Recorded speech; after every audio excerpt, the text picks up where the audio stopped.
클래식 음악의 괴짜들 우리 재현이부터 시작하겠습니다. 네. 이 책에는 그 클래식 음악 작곡가들의 배경이 나와 있는데, 이 책을 읽고 그런 그 작곡가들에 대한 생각이나 관점이 바뀐 게 있나요? 하경님 말씀해 주세요. 일단은 되게, 음, 많은 걸 알게 된 것 같아요. 예전에도 한번 친구와 같이 이런 작곡가에 대한 수업 같은 걸 받은 적이 있는데, 그 시간이 많이 지나서 많이 까먹었는데, 그때 배웠던 기억도 났고, 음악가들이 약간 진짜로 괴짜 같다는, 이상하다는 생각도 많이 했고, 그리고 중간에 비올라 연주자에 대한 얘기가 연주자에 대한 얘기가 나와서 제가 비올라를 하고 있기 때문에 그 이야기 굉장히 인상 깊었습니다. 네, 하랑님 말씀해 주세요. 저는 딱히 이 연주자들에 대해 약간 관심이 있는 편이 아니라 잘 모르는 상태에서 봤는데, 그래가지고 일단 음악가들이 이렇게 약간 대부분은 좋지 않은 인생을 뭔가 어딘가 하나 부족한 그런 인생을 살았고, 그리고 약간 대체적으로 약간 성격이 좋지 않다라는 거를 알게 되었어요. 재한님 말씀해 주세요. 어, 책을 보고 음악가들이 다 좀 또라이 기질이 있다는 것과 뭐 죽고 나서 남긴 음악을 막 자기 자식이 잃어버렸다던가 아니면 자기가 다 태워버렸다던가 그런 게 많아서 좀 아쉬웠고 음, 이 책에 보면은 완성 못한 악보에 대한 말이 많이 나오는데 만약 그런 악보까지 지금 남아있었다면은 우리가 들어볼 수 있었다면 어떤 기분일지가 궁금해. 네, 은민님 말씀해 주세요. 어, 원래 그러니까 음악가들을 잘 몰랐는데, 읽으면서 뭔가, 숨겨진 모습들, 실체 이런 거를 알게 돼서 좀 신기했던 것 네, 저도 좀 성격이나 배경 같은데 많이 놀라긴 했지만, 그래도 또 어떤 면에서는 그 음악에 대한 열정을 더 느낄 수 있었던 것 같아서 더 존중하게 된 면도 있는 것 같았어요. 그 다음에 그 슈만에 대한 챕터에서 그 아내가 된 클라라가 결혼이랑 그 피아니스트로서의 생활 중에서 선택을 했어야 되는데 만약에 자신이 클라라였다면 어떤 결정을 내렸을지 말씀해 주세요. 자, 우리 은민이를 위해서 조금만 더 설명을 해주면, 슈만의 아내였던 클라라가 훌륭한 연주자였던 거지, 결혼 전에. 그런데 이제 슈만과 결혼한 이후에 슈만이 그냥 아내로서 엄마로서 역할에 충실해 줄 할 걸 요구를 하게 되고 결국은 이제 클라라는 그런 삶을 산 거지. 그래서 당시에 어떤 여성들이 자신의 재능을 갖고 살 거냐 아니면 뭐 주부로서 살 것이냐라는 어떤 그런 선택을 갖게 되었을 때 과연 어떻게 할 건가에 관한 문제입니다. 은민아 이해가 좀 가? 같아요. 네, 음. 네, 재한님 말씀해 주세요. 어, 그 슈만이랑 클라라랑 결혼을 하고 나서 슈만은 클라라에게 약간 집에서 약간 누가나 이런 일을 하길 바랬고 클라라는 이제 그 피아니스트로 활동하길 바랬잖아요. 근데 애초에 음악가가 둘이 결혼을 한 거기도 하고 뭐 아기가 있어도 데리고 다닐 수도 있는 거니까 약간 피아니스트로 이렇게 세계를 돌면서 공연하는 게 낫다고 생각해요. 네, 은민님 말씀해 주세요. 어, 근데 이게 자신이 피아니스트의 뭔가 재능이 그래도 좀 있는 거니까 그런 걸 묻히지 말고 그냥 피아니스트의 삶을 살면서 뭔가 공연 같은 걸 많이 나가지 않고 가끔씩 하는 그런 주부와 그런 걸 같이 하면 좋을 것 같긴 해. 네, 하랑님 말씀해 주세요. 아무래도 클라라는 피아니스트의 그런 열망이 있으니까 그거를 인정을 나름대로 해주는 게 나았을 것 같아요. 왜냐면 클라라는 이게 반쯤 자신이 좋아하는 거는 일단 숨도 못 대면 너무 슬프니까 그러니까 좀 조금이라도 할 수 있게 해줬으면 좋았을 것 같아요. 네, 하경님 말씀해 주세요. 저도 제 마음으로는 당연히 클라라가 피아니스트로서 활동을 하는 게 훨씬 효율적이고 낫다고 생각하지만 이 시대 사람들의 관점이나 생각으로 봤을 때 그 일은 굉장히 어려웠겠다는 생각이 들었어요. 네, 저도 비슷하게, 만약에 결혼을 해서 모든 것을 버려야 하는 상황이었다면 저는 결혼을 하지 않았을 것 같아요. 저 여기까지 하겠습니다. 네, 수고했습니다. 자, 우리 그 하경이한테 쌤이 개인적으로 질문을 하자면 아까 하경이가 지금 비올라를 하고 있다고 얘기했는데 이 책에서의 비올라에 대한 평가에 대해서 어떻게 생각해? 평가에 대해서 아, 약간 제 기억으로는 약간 멍청하다고 나왔던 것 같은데 아닌가요? 책 112쪽입니다. 다른 분들 그쵸? 참고하시기 위해서 112쪽에 보면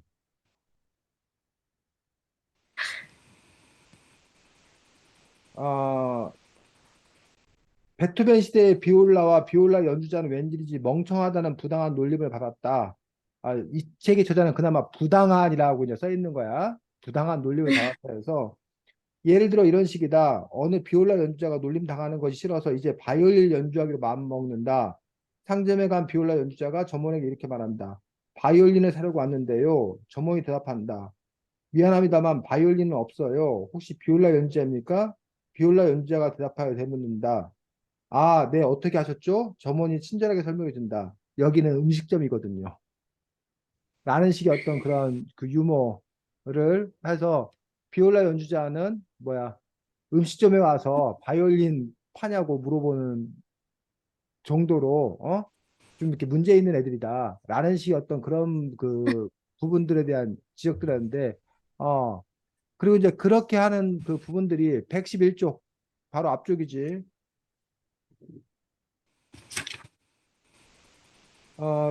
밑에 제일 둘째 줄. 비올라는 바이올린 계통의 악기로 바이올린처럼 턱 밑에 끼고 연주하지만 크기가 더 크고 소리는 더 낮다.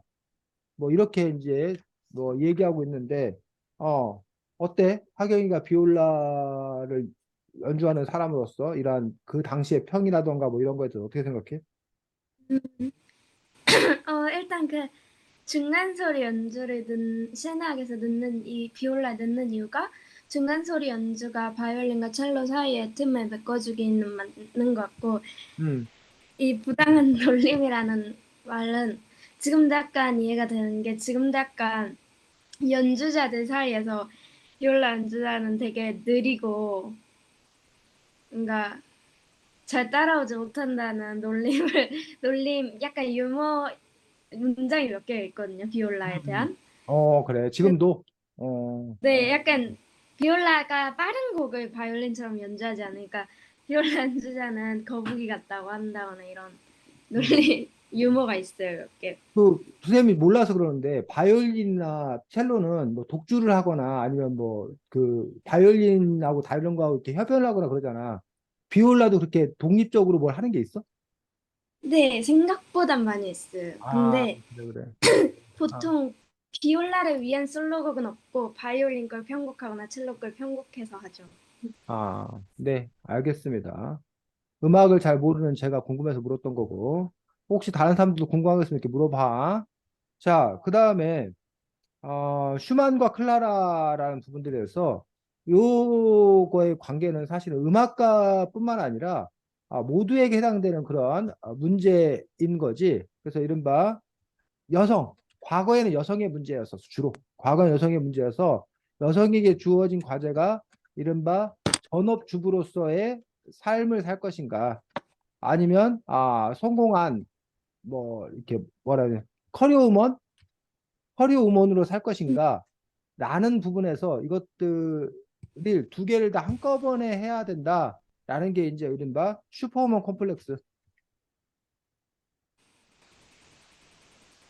뭐 이 둘 중에 이 슈퍼우먼 컴플렉스, 이 둘 다를 다 해내겠다라는 그런 슈퍼우먼 컴플렉스가 있는가 하면 대부분은 전업주부 또는 성공한 커리어우먼 둘 중에 하나를 선택해야 되는.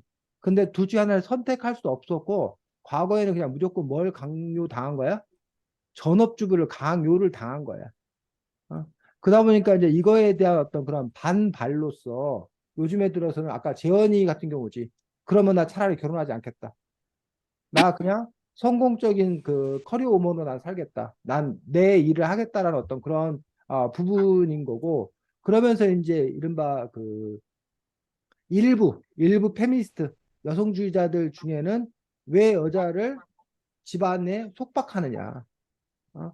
집안에서 나와야 된다. 해방, 여성 해방이라는 게 그 가사노동에 시달리는 여성이 가사노동부터 벗어나서 자기도 자기의 자아 실현하는 것들, 요거야말로 진정한 여성 해방이다라는 그런 또 이렇게 주장을 펼치는 경우도 있습니다. 뭐 전부는 아니고 일부가.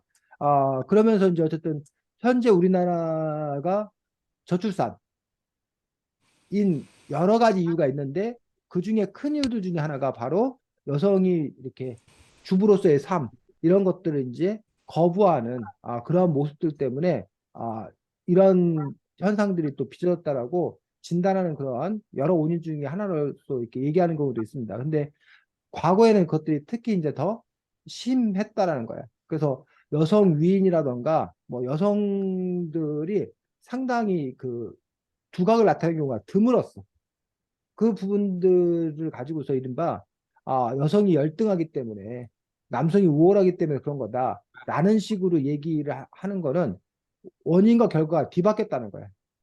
여성들에게 기회를 주지 않아서 여성들이 두각을 나타낼 수 없었는데 두각을 나타내지 못한 걸 보고서 여성이 무능하기 때문에 두각을 못 나타낸 거다라는 식의 어떤 그런 해석은 잘못된 해석 아닌가라는 뭐 그런 얘기도 이렇게 있는 것들을 볼 수가 있습니다. 최근 들어서는 그거에 관해서 이제 어떤 입장을 취해야 되는 건가라는 부분에서 선택의 문제다. 여성이 자기가 바깥에 나가서 성공을 하건, 내가 주부로서 자녀를 잘 키우고 가정 살림을 잘하건, 그거는 선택의 문제, 자유로운 선택의 문제야 된다. 그래서 한때 직장을 가진 여성, 직업을 가진 여성이 멋진 여성이고 그렇게 가야 된다고 하게 되면 문제가 뭐냐면, 그러면 이제 그 가정주부는 그 뭐가 되냐는 얘기지. 가정주부는 실패한 사람이라는 얘기지. 그런 점에서 이제 가정주부가 하고 있는 이런 돌봄 노동이라던가 가사 노동이라던가 이런 것도 가치 있는 일이다. 그렇기 때문에 그거는 사람에 따라서 가사 노동, 육아 이런 부분들이 나는 더 잘 맞고 더 좋다. 그럼 그것만으로도 충분히 사회에 기여할 수 있다라는 어떤 그런 움직임이고, 더 나아가서는 이게 여자만의 문제가 아니라 누구의 문제이기도 하다는 거야. 남자에게도 그런 선택권이 주어진다는 거야. 남자 중에도 나는 바깥 일 하는 것보다, 난 직업을 갖는 것보다, 난 내가 뭐 하는 게 전업 주부를 하는 게 더 좋다라고 해서 남자들도 그걸 선택할 수 있는 거야. 남자들 중에 나도 가정 살림하고 아이 돌보고 아이 키우는 일이 내게는 더 맞는 일이다. 근데 과거에는 그것들이 제한되어 있었다는 거야. 남자는 무조건 집안일 하고 싶어도 넌 집안일 하지 말고 가서 돈 벌어 와. 바깥 일해. 여자는 그 반대로 바깥일 하고 싶어도 재능이 있어도 넌 집안일에 라는 식의 어떤 그런 제한들, 이런 부분들이 있었던 걸 볼 수가 있습니다. 근데 어쨌든 문제가 되는 것은 누군가는 뭐 한다는 거야? 집안 살림을 해야 된다는 거야. 누군가는 아이를 돌봐야 된다는 거야. 그러니까 그러다 보니까 이제 그 문제를 어떻게 해결할 거냐. 두 부부들 중에 한 사람이 전담하고 한 사람은 바깥일하는 걸 해결하는 방식이 하나가 있고, 자, 보겠습니다. 하나의 방법은 역할 분담. 즉, 뭐, 남자가 됐건 여자가 됐건, 가사와 육아를 맡는 경우와, 그 다음에, 바깥일, 직업, 그 경제, 활동 하는 사람과 두 개를 이렇게 나누는 거야. 그래서, 근데 이제 옛날에는 이게 여성, 남성이었는데, 이제 남녀를 떠나서 이렇게 역할 분담하는 경우가 있고, 요즘에 많은 모델들은, 병행, 즉, 남자, 여자 모두가 다 직장 나가, 맞벌이해. 대신 집안일이나 아이 기르는 것도 둘이 뭐 하는 거야? 똑같이 나눠서 하는 거야. 그러니까 집안일도 나누고 바깥일도 나누고 이런 모델들이 요즘에 이제 많은 거지. 이른바 맞벌이 공동살림의 모델들. 세 번째는 위탁. 위탁은 뭐냐면 부부는 경제활동을 해. 나가서 직업활동을 해. 대신 누구에게 가사도우미 라던가 다른 가족 뭐 대부분 이제 부모겠지. 부모에게 할아버지 할머니에게 뭐 하는 거야? 딱 맡기는 거. 맡기는 형태. 뭐 이런 형태가 정도 우리가 생각해 볼 수 있다는 거야. 커다랗게 종류를 놓고 봤을 때. 그런 부분에 있어서 어, 여러분들은 만약 이 세 가지 형태 중에서 하나를 고른다라면 물론 이건 이제 상황과 형태에 따라 너무 달라져. 여러분의 파트너가 어떤 생각을 하고 있느냐. 또 뭐 가수도움이나 부모에게 맡기는 형태가 된다 하더라도 그 부부가 경제적인 그 여력이 어느 정도 돼야 능력이 어느 정도 되어야 그것들이 가능한 거지. 또는 맡길 만한 그런 부모님이나 돌봐주실 분이 계셔야 가능한 거지. 그게 없는 상태 속에서는 이렇게 불가능한 어떤 그런 부분들이고 그러다 보니까 이제 맞벌이나 공동살림을 하는 경우가 상당히 많고, 뭐 가수도움이나 부모에게 맡기는 대신에 요즘에는 이제 이른바 공공 어린이집이라던가, 뭐 이렇게 학교에 무슨 돌봄 교실, 늘봄 교실 뭐 이런 거 있잖아. 그 방과 후, 뭐 이런 거라던가 이런 기관에게 위탁하는 어떤 그런 경우들이 있다라는 얘기죠. 그래서 이런 고민들은 과거에도 있었고 지금까지도 계속된 어떤 그런 고민들이라는 거지. 그래서 이것들이 이제 여러분들이 여성의 입장 또 남성의 입장에서 생각해 볼 수도 있고 하지만 동시에 또 자녀 입장에서 생각해 볼 요소도 있다는 거지. 자녀 입장에서 과연 1번, 2번, 3번들 중에 가장 바람직한 것들은 어떤 거라고 생각하는 건가. 근데 그 자녀들도 사실은 아주 어렸을 때 또는 초등학생 때, 그 지금 중고등학생 때는 또 각각의 입장들이 다르지 않을까 싶습니다. 그래서 굳이 여러분들에게 어쨌든 지금 현재 뭐 선택할 수 있는 나이도 아니지만 굳이 여러분들에게 선택할 기회를 준다라면 1, 2, 3번들 중에 장단점만을 고려했을 때 어떤 형태가 자기에는 가장 맞다고 생각하는지 한번 고른다면 하경이 네. 여기 어, 물론 아예 난 4번 난 뭐 하겠다 나는 솔로다 해가지고 그냥 굳이 비혼 결혼하지 않겠다 뭐 이것도 이제 가능하겠지. 네. 아마도 역할 분담이나 병행이 아닐까요? 1번이나 2번이 될 가능성이 클 것 같다. 은근이는 어, 저도 1번 아니면 4번? 1번, 2번, 4번. 네. 재현이 저는 그래도 2번이, 2번. 네. 재야 2번? 2번. 아 하랑이 했나 아까? 아니, 하랑이 아니요. 일단 저 4번이긴 한데 만약에 한다면 1번만 더. 4번인데 한다면 1번이나 2번. 자, 그럼 쌤 질문 하나 더 해볼게. 재현이 혹시 재현이가 경제활동을 하고 재현이 파트너에게 가사나 육아를 해라라고 할 용의도 있어? 지금은 그런 형태가 좀 드물지. 그러니까 돈은 내가 벌어올게. 남편 네가 애 키우고 네가 집안 살림 다 해. 그 남편이 동의했을 때 재현이는 그런 부분에 대해서 오케이 나 그럼 너랑 결혼한다 라고 할 수 있을 것 같아? 아니면 그런 남자는 싫어 일 것 같아? 완전히 싫다는 아닌데, 어. 그래도 이번이 뭔가, 만약에 아이가 있다면 그 아이를 약간 알아갈 수 있고, 그런 시간을 가져야 되지 않을까요? 음. 재하 네가 살림할 용의가 있어? 나중에 여자가 나는 꼭 내 일을 해야 되겠어.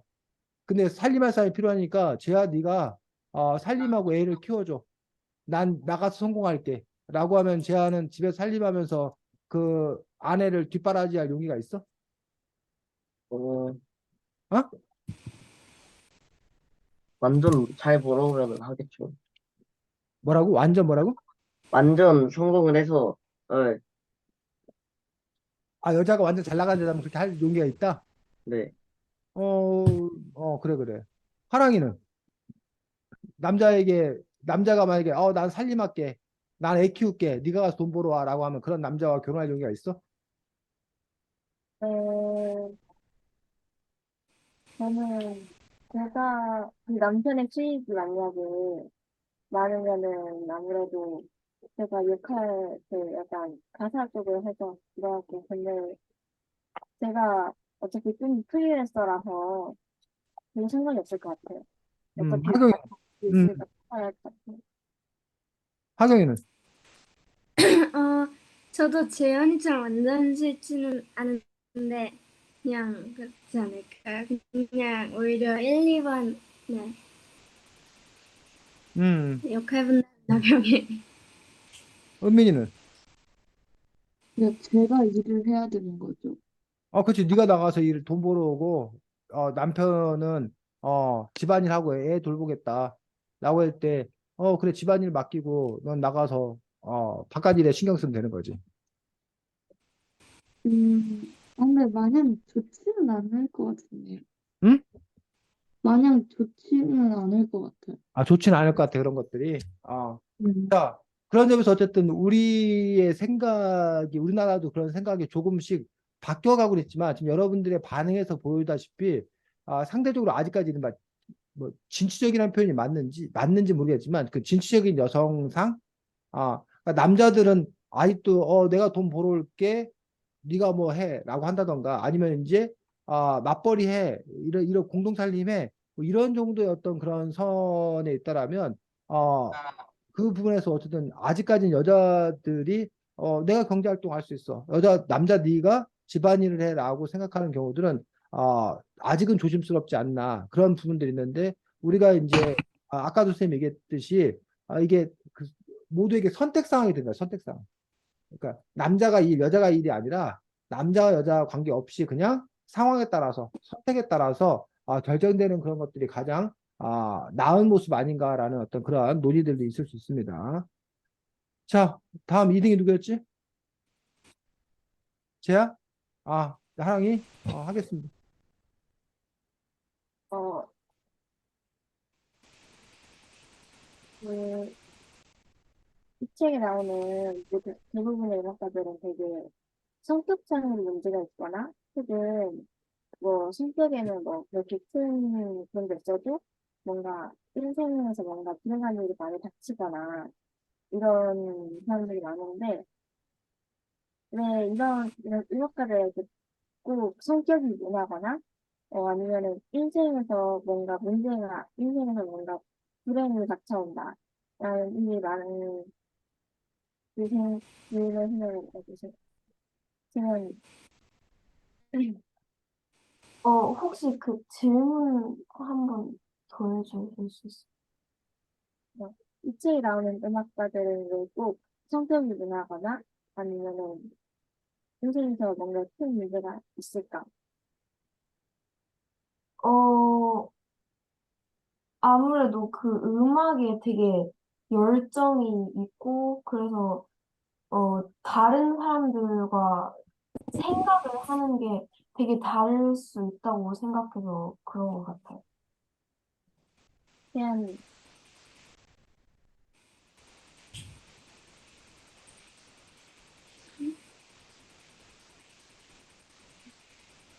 재현이 했고, 하랑아. 그다음에 누구? 제한, 재야? 제하요. 저 재야. 근데 질문을 두 번 들었는데 제가 볼륨도 최대로 맞춰놨거든요. 근데 안 들려요. 아, 네. 한마디로 음악가들이 왜 성질이 그 모양이냐고. 어렸을 때부터 계속 똑같은 것만 아, 해가지고 미친 게 아닐까요?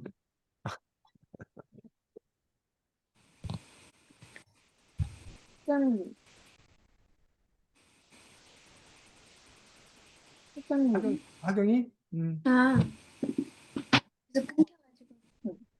어, 저도 재하랑 약간 비슷한 상황이라 생각이기도 한데, 아무래도 한림은 하고 그 작곡이라는 게 굉장히 에너지도 소비가 많이 되고, 자신한테 스트레스를 많이 받는 일일 거니까, 그러면서 자신에게 스트레스 쌓이면서 그런 성격이 나오게 된 거 아닐까요? 음, 뭔가 현재적인 작가들이 많다 보니까 그 음악에 대해 너무 많은 생각을 해서 몸이 좀 안 좋아진 것 저는 이런 시련들이 있었기 때문에 이 사람들이 이렇게까지 음악을 잘 만들 수 있었다고 생각을 해요. 왜냐면 일단 이런 시련 같은 게 뭐 닥쳐 오면은 그런 이겨내 그 감정이 그게 감정을 담아내는 거잖아요. 예술이라는 게. 그래서 감정을 소모하는 그런 부분이 있어서 아무래도 그런 부분이 많은 음악가들한테 약간 안 좋은 불행이 많이 있었던 것 같고 그리고 성질이 별로 안 좋은 거는 뭐 아까 말씀하셨던 대로 뭐 이런 창작 활동이라는 게 되게 머리가 아픈 일이니까 아무래도 그건 어쩔 수 없는 대부분 창작가들의 숙명이 아닐까 하고 생각해요. 선생님은요? 네, 저도 일단은 그 창작하는 사람들이, 그리고 이제 이렇게 음악하는 사람들이 감정이 아주 예민한 그런 그 부분들이 있기 때문에, 그런 점에서 이제 뭐 상처받기도 쉽지 않나라고 생각하고, 자기 일에 아무래도 골몰하다 보면, 사회성 이런 것들이 상대적으로 좀 이렇게 떨어지는 면도 있을 거다라고 생각합니다. 그리고 이제, 어, 아까 그 시련이나 뭐 이런 거를 겪어서 그거를 음악으로 이렇게 승화시킨 그런 측면이 있기 때문에 좋은 음악을 한 사람들이 이렇게 시련을 특별히 더 겪지 않았나라는 생각을 할 수도 있고 또 하나는 이 정도의 시련은 사실은 살면서 누구나 겪는 거 아닌가. 다만 음악가들은 왠지 이렇게 우리가 느껴지는 그 부분들이 아주 이렇게 도도하고 고귀하고 좀 이렇게 멋지게 살 거라는 우리가 환상, 눈높이가 높았었는데 막상 알고 보니까 이 사람도 우리 사는 거랑 별반 다를 바 없이 똑같은 그런 고민과 어려움 속에 살았다. 라고 생각해서 좀 더 이렇게 특별하게 보이는 것 아닌가라는 생각도 해봤습니다. 이 책에서 돈 받고 싶었던 인물이 누구였나요? 은민님. 질문 다시 한 번만. 본 받고 싶은 인물? 본 받고 뭔가, 싶은 인물. 그래서 은민이가 바흐하고 누굴 본 거야? 두 사람 본 거지? 모차르트. 네, 두 사람 중에 누가 더 나은 사람이었나 얘기하면 되겠네. 본의 아니게 바흐하고 모차르트 둘 중에 한 사람이 디스 당하겠네. 아, 그래도 지금 읽은 거는 가수가 조금 더 본받고 싶었던 것 같아요. 바흐? 하경, 누구? 네, 왜냐면 왜? 음, 뭔가 아흐는 그렇게 큰 아픔 이런 게 많이 없었고, 그리고 뭔가 좀 가족들도 좋아하고 아이들도 자녀들도 잘 큰 것 같아서 즐겁게 살았던 것 같아요. 혜경이, 하경이. 음? 아, 저는 굉장히 본받고 싶은 인물이란 걸 고르기는 조금 어려운 것 같은 게 사실 이 책에 나오는 아까들 성격이 그렇게 좋지 않았기 때문에 어, 어렵지만 저는 굳이 고르자면은 본받고 싶은 인물이라는 게 저도 바흐인 것 같아요. 왜냐면은 개인적으로 바흐의 음악을 듣는 걸 좋아하기도 하고 저도 은민이랑 거의 비슷한 이유인 것 같아요. 재한이, 저는 베토벤인데 왜냐하면은 뭐 어렸을 때 약간 많이 들었기도 하고 뭔가 약간 까칠한 성격인데 뭐 친절했다는 여기에 책에 써진 내용도 그렇고 또 마지막쯤에는 귀가 잘 들리지 않았는데도 작곡을 하는 약간 열정 같은 걸 보여줬기 때문에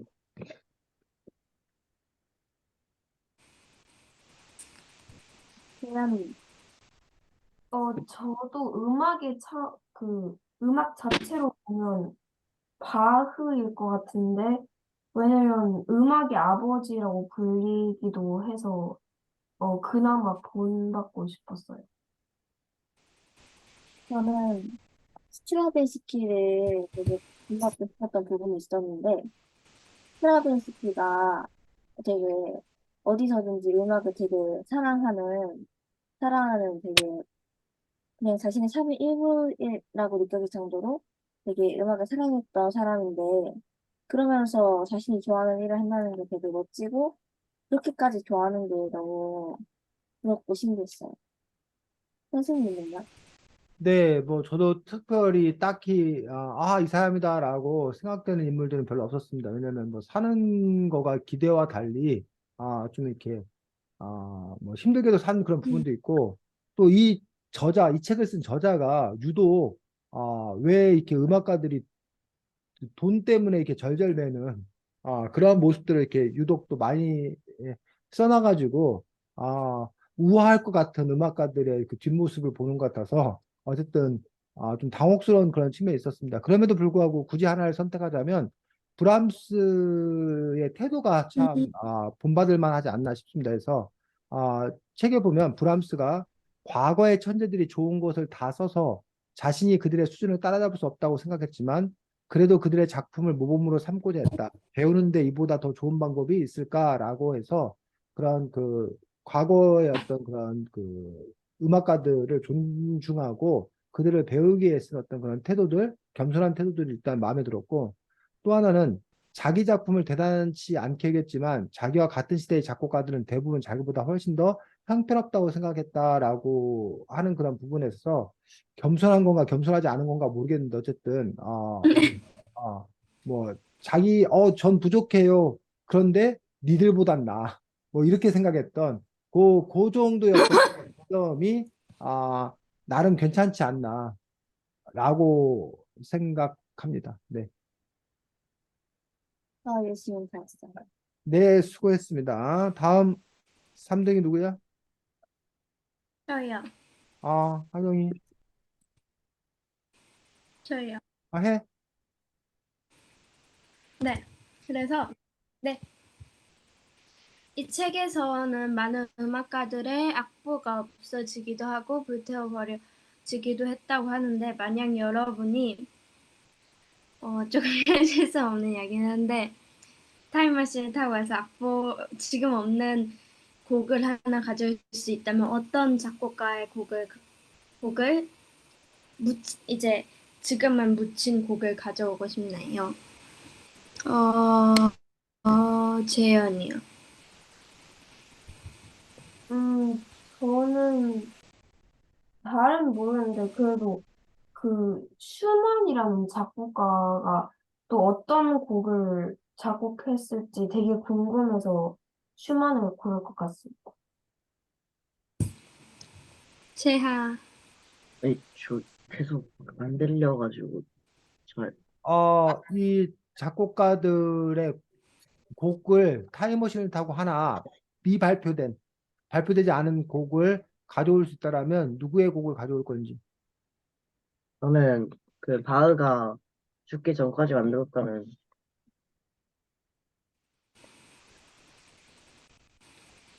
휴가 기법 그 음악을 가져오고 싶은데, 왜냐하면은 뭐 앞으로 쳐도 뒤로 쳐도 똑바로 쳐도 다 음악이 되기도 하고, 그렇게 보면은 뭔가 현대 음악이 또 되게 좀 있는 곡만 치는 게 아니라 그 곡을 막 변형해 가면서 막 이 곡을 이렇게 쳐도 되고 이렇게 쳐도 되고 이렇게 쳐도 다 곡이 된다, 막 이런 곡이 많아질 것 같아서 휴가의 기법 그런 걸 가져오고 싶어요.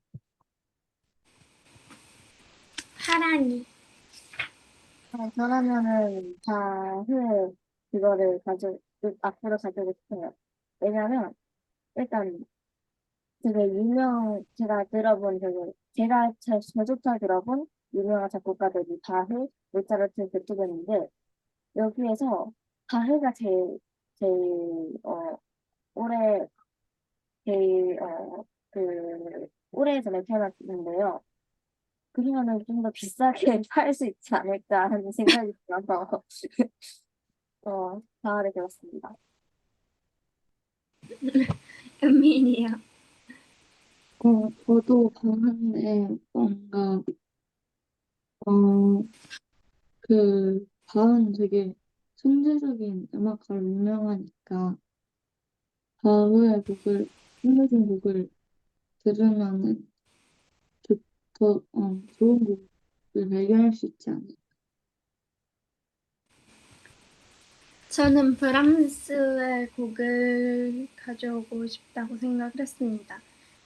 왜냐면은 여기서 177쪽에 브람스는 모든 작품을 공들여 작업했고 그렇게 작곡한 작품 대부분은 없앴다라고 나오는데 그 없앤 작품들도 흥분하고 이 브람스만의 뭔가 음악으로 잘 풀어낸 곡일 것 같아서 궁금하기도 하고 들어보고 싶기도 하고 더 좋은 음악들이 더 많이 있지 않았을까 이런 생각이 많이 들었습니다. 네. 그다음에 아까 본받은 인물 질문이랑 약간 비슷하긴 한데 이 책에 나오는 인물들 중에서 인물이랑 한 명이랑 단짝 친구로 지내야 한다면 그나마 어떤 인물을 선택할 것 같나요? 어, 은민이요. 친구요? 네. 친구 음, 누구를 이 중에 근데 뭐 바흐하고 모차르트 역시 둘 중에 하나 은민이는 둘 중에 한 사람을 친구로 삼는다면 누구? 저는 바흐를 다른 친구를 할 건데 바흐는 그래도 딱히 성격이 나쁘다고 나오지도 않고 뭔가 파티나 이런 거를 많이 즐겼다고 하기도 하니까 그리고 바흐 음악도 좋으니까 친구면 좋을 것 같아요.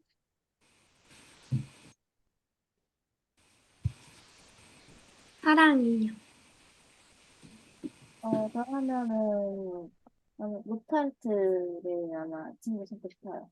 왜냐면 뭐 이 책에서 막 그렇게 성격이 막 그렇게 크게 무너지진 않다라는 거기도 하고 그리고 되게 성격을 봐서 같이 있으면 되게 재밌을 것 같은 사람이라는 느낌이 들어서 모차르트를 그렇게 하고 싶습니다.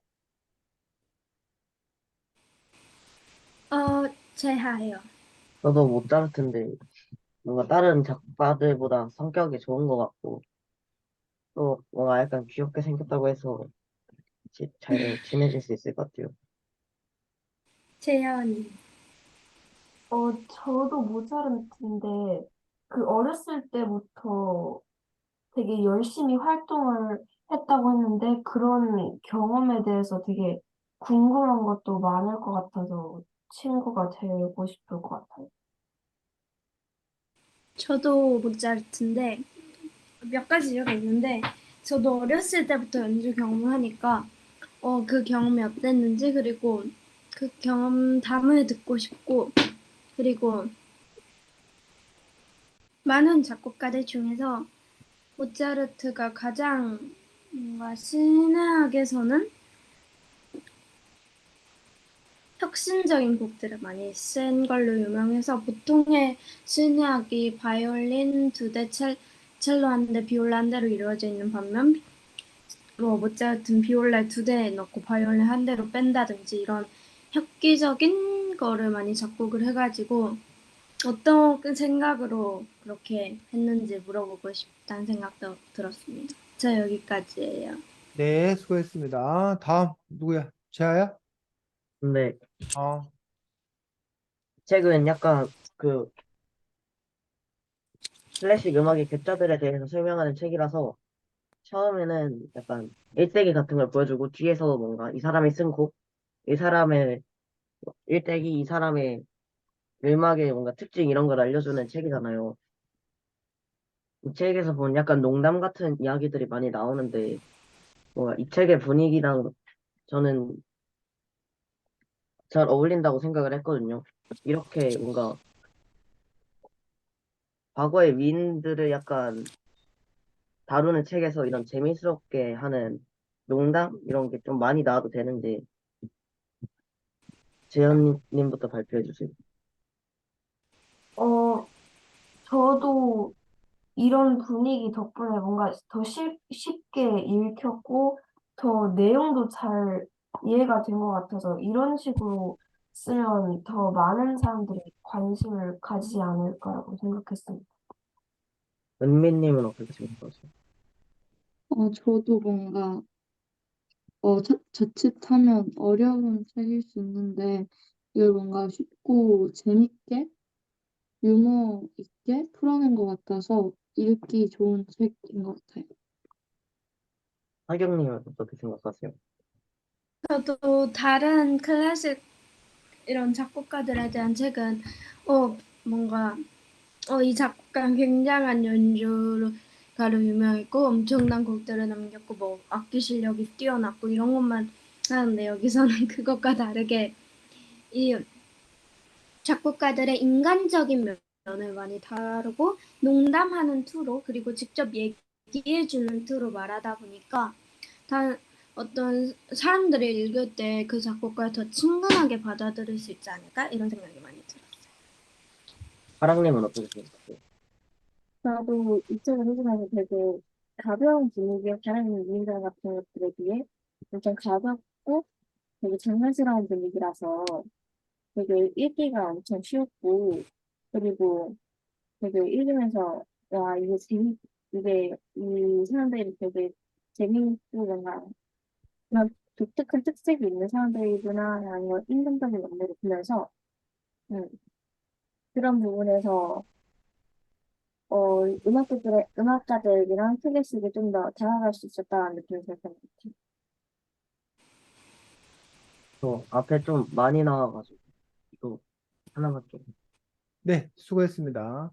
자, 그러면 이 책을 쓴 이 저자, 스티븐 이설리스라고 되어 있는데, 이 사람이 지금 제아가 말했던 대로 쓰는 그런 방식이 커다랗게 이제 두 가지 면에서 볼 수 있습니다. 하나는 내용, 내용 쪽으로 그런 부분을 자꾸 이렇게 흥미로운 부분들, 우리가 가십거리라고 보통 얘기하는데, 알려지지 않은 어떤 그런 가십거리. 예를 들면 뭐 모차르트가 머리 꾸미는 걸 되게 중요시했다.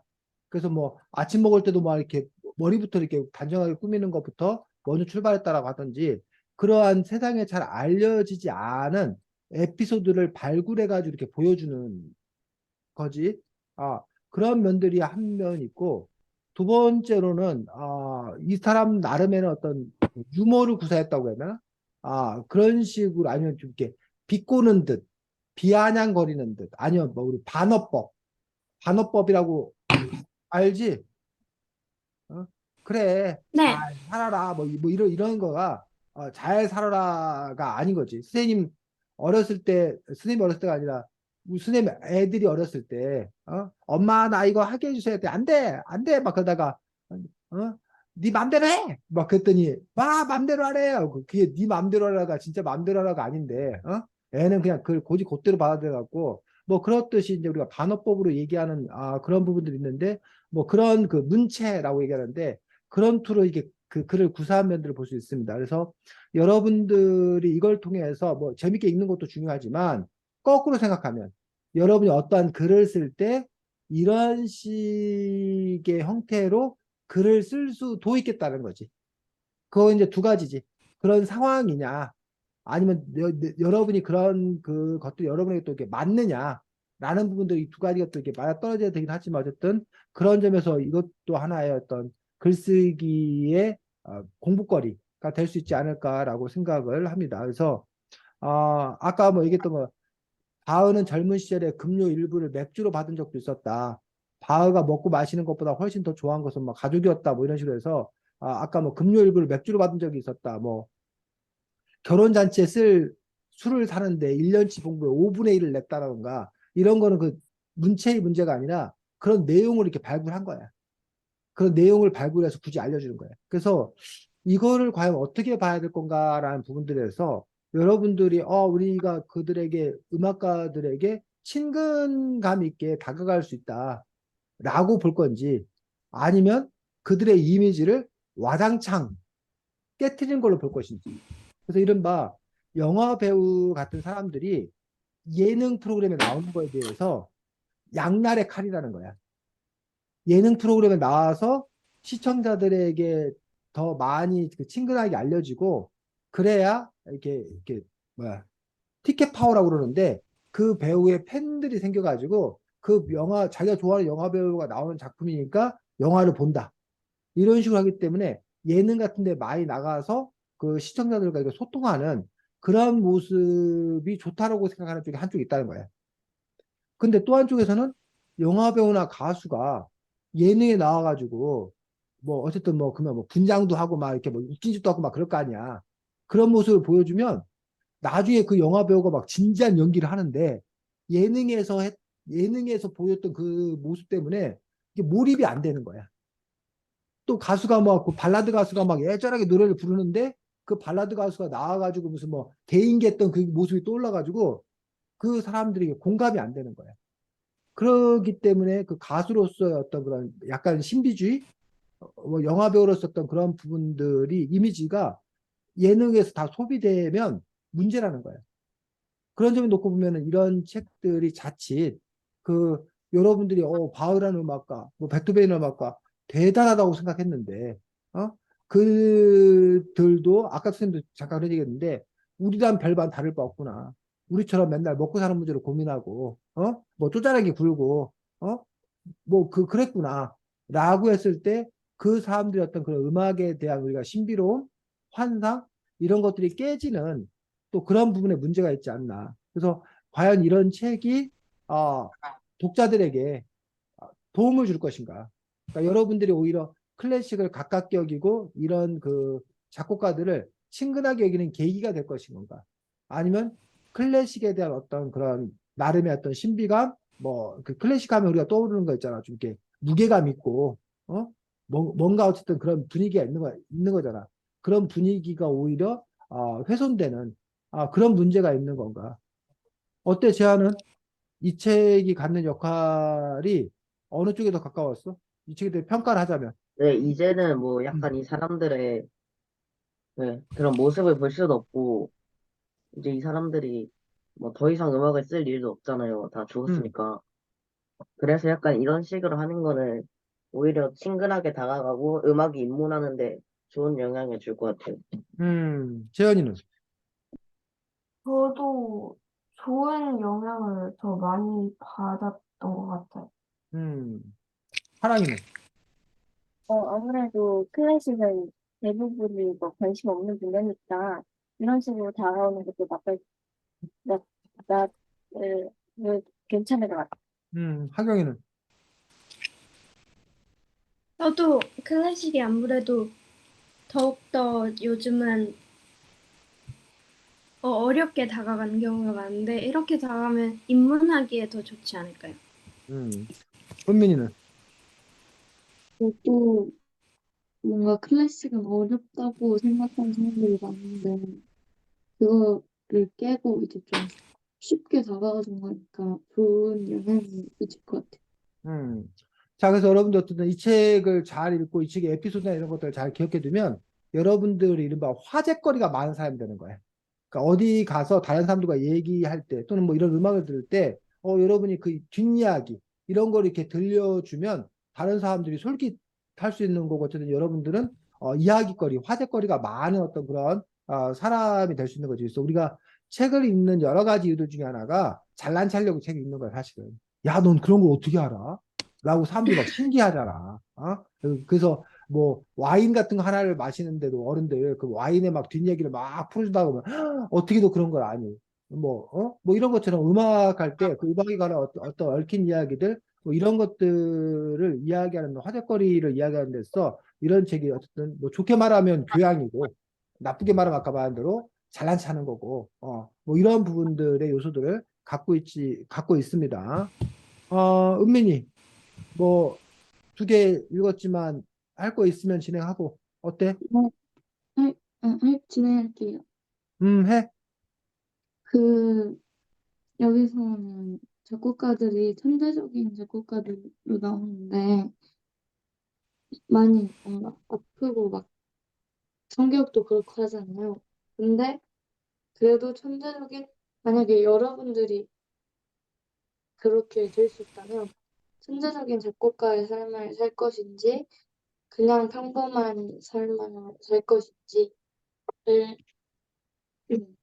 어, 자, 하경, 은민이 얘기를 선생님이 이해한 대로 다시 한번 정리해주면, 성질 나쁜 천재로 살 것인지, 어? 뭐 아니면 그냥 평범한, 성질 괜찮은 평범한 사람으로 살 것인지, 뭐 이런 거야, 은민아? 네, 아, 그치. 그냥 천재와 그냥 평범한 사람은 천재를 고르기 쉬우니까 그 앞에다가 성격 괴팍한 뭐 이런 게 붙은 거야, 조건이. 아, 자, 진행해. 하경, 저는 평범하게 살겠습니다. 왜냐면은 성질이 그러면은 다른 사람들이 너무 싫어할 거고 다른 사람들한테 피해 줄 것 같고 그리고 그러다 보면은 음악이 아무리 좋아도 인간으로서의 모습은 별로 좋지 않으니까 그냥 평범하게 살 것 같아요. 재현이, 저도 그 천재처럼 그만큼 감각이 되게 뛰어나고 그만큼 예민하니까 저도 그래도 평범한 삶이 더 쉽고 더 편할 것 같아요. 재한님, 저는 잘 선택을 못하겠어요. 아, 사랑님, 저는 천재적인 그런 문학가에 한번 태어나보고 싶어요. 왜냐면 되게 재밌을 것 같아요. 궁금하고.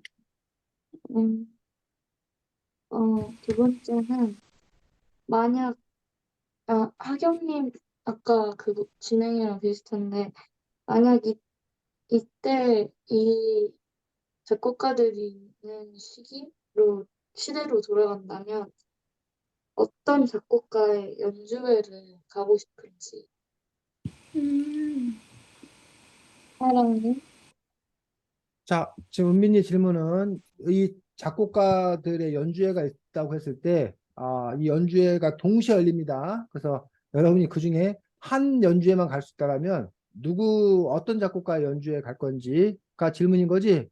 네, 아, 사랑님, 저요? 잘 응, 말씀하세요.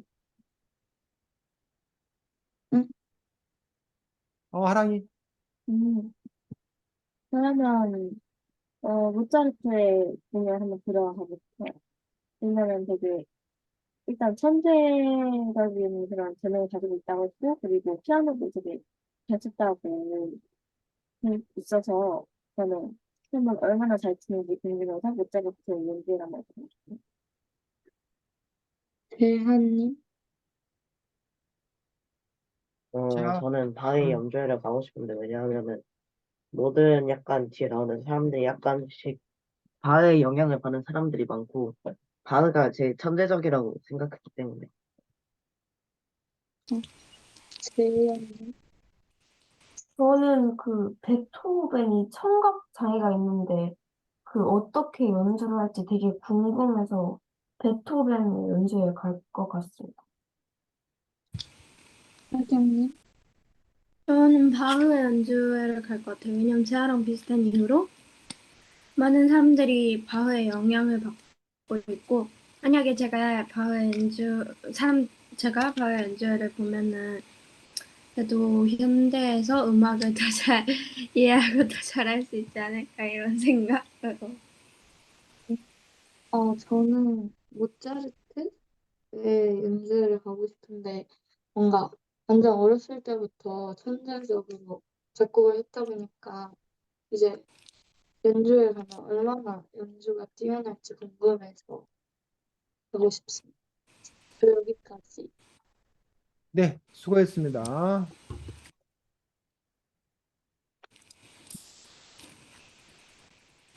이 책의 구성이 몇 가지로 이렇게 이루어져 있는 것들을 볼 수가 있습니다. 첫 번째는 음악가에 대한 뭐 에피소드, 아까 말한 뒷이야기라고 여겨질 법한 어떤 그런 이야기들이 한 부분 가지고 있습니다. 음악가의 특성들을 살려서. 두 번째로는 작품 세계에 대한 간단한 설명. 요 음악가가 작곡한 곡들이 어떤 곡이고 그 곡들은 어떠한 특성을 갖고 있는지 설명해주는 그러한 내용들이 또 중요하게 나오는 부분들 중에 하나입니다. 세 번째로는 음악 지식. 뭐 아까 그 비올라라는 악기가 어떻다라고 한다던가 그 바흐 같은 경우는 푸가의 기법이라는 곡을 연주하는데 푸가란 일정하게 이루어진 짧은 길이의 주제 선율이 온갖 방식으로 반복되는 음악 작품이다. 뭐 이런 식으로 해서 그 푸가 기법이 도대체 뭐냐 이런 것들에 대한 이야기들이 나와 있는 경우가 많습니다. 그 다음에 네 번째는 음악가의 일생, 간단한 간략한 일생. 거의 끝부분에 연대기적으로 그 순서대로 연대기적으로 이제 순서적으로 이렇게 해서 태어날 때는 어디서 태어났고 뭐 처음에 음악을 어떻게 시작했고 뭐 어떻게 하다가 죽었다 뭐 이런 그 전체적인 어떤 그런 일생을 간략하게 또 이렇게 기록해 놓은 부분들이 있습니다. 그래서 커다랗게 이제 요 네 가지 부분으로 구성되어 있는 걸 볼 수가 있는데 보통의 다른 책들은 2, 3, 4번 이 대부분인 경우가 있는데 이 책 같은 경우는 특별히 그 음악가에 대한 에피소드 요것들을 또 많이 살려서 쓴 것들이 중요한 특징이라고 생각합니다. 자, 책 11쪽 보겠습니다. 책 11쪽에 들어가는 말, 머릿말에 해당되는 부분들인데 자, 첫째 줄. 자, 누가 재하가 찾았으면 읽어볼까? 첫째 줄. 셋째 줄이요? 첫째 줄. 첫째 11쪽. 줄이요? 어, 음악도 자신만의 의미를 가진 또 하나의 언어라고 볼 수 있다. 하지만 음악은 보통의 언어보다 신기한 점이 있다. 음악은 이 세상의 어떤 언어하고도 비교할 수 없을 만큼 훨씬 더 소리의 폭이 크다. 또 음악 소리는 일정한 의미에 매여 있지 않기 때문에 언어보다 훨씬 많은 것을 표현할 수 있다. 예를 들면 소시지나 빨대 같은 의미가 담긴 음악 소리는 없다. 그러면서도 음악의 구절들은 기쁨과 슬픔, 고민 그리고 열정을 표현할 수 있다. 그것도 모든 것을 동시에 언어로 그렇게 많은 의미를 전달하려고 하다가는 금세 말이 바닥나 버릴 것이다. 만약에 수백만 광년 떨어진 어느 머나먼 행성의 음악으로 말을 하는 종족이 산다고 가정해보자.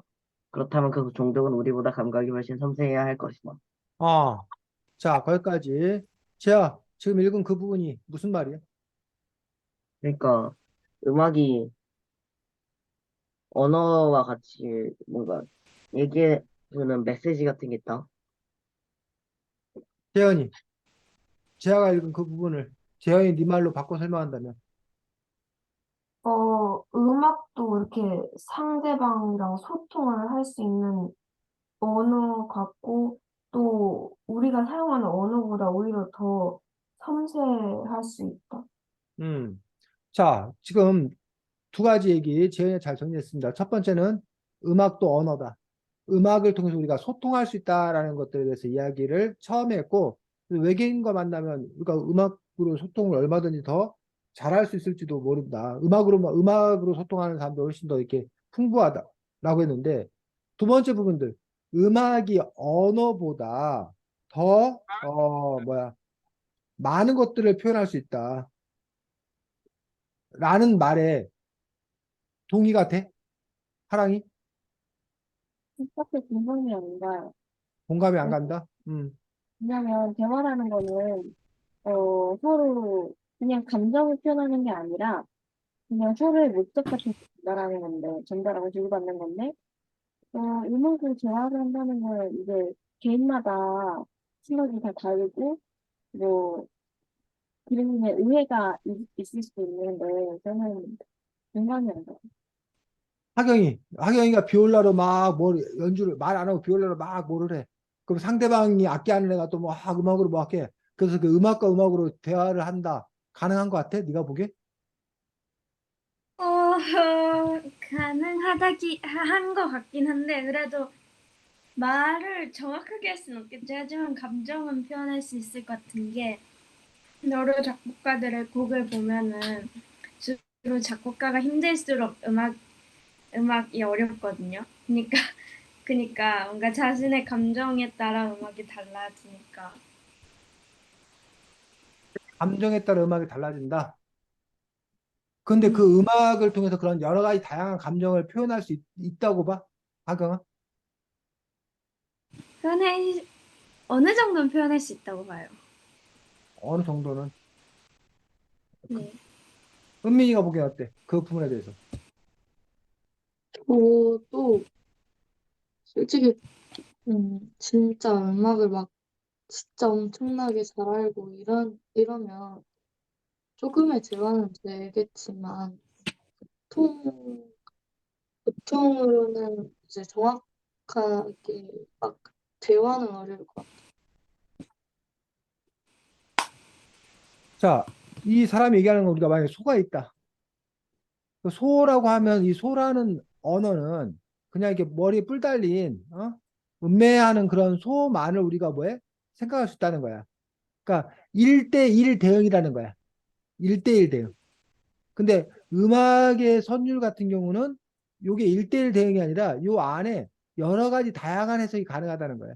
그런 점에서 이제 음악이 오히려 언어보다 더 많은 확장성을 갖고 있고 더 풍부하다라는 식으로 지금 그 이야기하고 있는 그런 부분들을 볼 수가 있습니다. 그래서 그 음악이라는 것, 뭐 그림도 마찬가지지. 그 그림이라는 것도 역시 이렇게 우리가 그 매체라고 그러는데 언어도, 음악도, 미술도, 몸짓도 이게 다 그 다양한 의사소통의 수단, 매체인 것들이고 그 매체들이 갖고 있는 제각각 그 나름의 어떤 그런 특성들, 그런 특징들을 얘기하고 있다라고 보여집니다. 그래서 어쨌든 여러분들이 지난주에도 선생님 잠깐 얘기했는데 사실은 우리가 이걸 책으로 읽는 거는 보조라고 생각해요. 보조. 더 확장. 그리고 오히려 가장 중요한 건 사실 여러분들이 여기 나오는 음악가들의 작품을 직접 감상할 수 있는 어떤 그런 기회를 갖는 것들. 그럴 때 그 작품 감상하고 거기다 플러스 이런 책을 통해서 그 작품을 더 잘 이해하는데 밑거름, 도움이 되는데 또 이 책이 활용되었으면 좋겠다라고 생각을 합니다. 자, 다음 주 글쓰기 과제 뭐 낼 것 같아, 선생님? 음악가 조사 해오기. 어쩜 저렇게 제아가 자연스럽게. 정확해. 자, 여기 나와 있는 6명의 음악가 외에 여러분 음악가 한 명을 뭐해서 골라서 가급적이면 이 작가가 쓴 패턴대로 이해가? 이 네. 작가가 쓴 패턴대로라고 하는 건 네. 아까 뭐 유머러스하게 그 작가의 뒷이야기를 발굴해서 그리고 이제 그 작가의 작품 세계에 대한 설명, 뭐 이런 것들인데 아마 뭐 이 정도 뭐 지금 거의 한 34쪽, 거의 한 40쪽 분량으로 쓰기는 너무 힘들다고 생각이 들고 그걸 좀 이렇게 축소시켜서 여러분들이 어쨌든 여러분이 다른 사람들에게 소개하고 싶은 어떤 그런 음악가 그러면 이제 작업이 뭐가 돼야 되느냐 조사하지 결국 여러분들이 결국은 조사를 통해서 여러 자료를 조사를 통해서 한 자료만 갖고 쓰게 되면 그냥 그 자료 뺏긴 거밖에 안 되고 아니면 그 자료 이렇게 요약 정리한 거밖에 안 되잖아. 그건 별 의미가 없고 여러분이 한 인물을 한 음악가를 정했으면 그 음악가에 관한 자료를 여러 자료를 찾아봐서 그래서 그 중에서 여러분들이 이제 편집을 추려내어서 이 사람의 언어, 이 책을 쓴 이 사람의 언어화 시켜서 여러분들이 한번 써보는 그런 계기가 되었으면 좋겠다라고 생각이 듭니다. 이해했어? 네, 근데 은민이 말해. 그러면은 여기 이 사람이 이야기처럼 그냥 이제 유머러스하게 쓴 것도 쓰되 여기 끝에 막 바흐의 음악, 막 고아가 아버지의 행보 이런 것도 쓰라는 거예요. 그렇게 쓸 수 있으면 좋지. 그래서 이 책에 보면, 뭐야,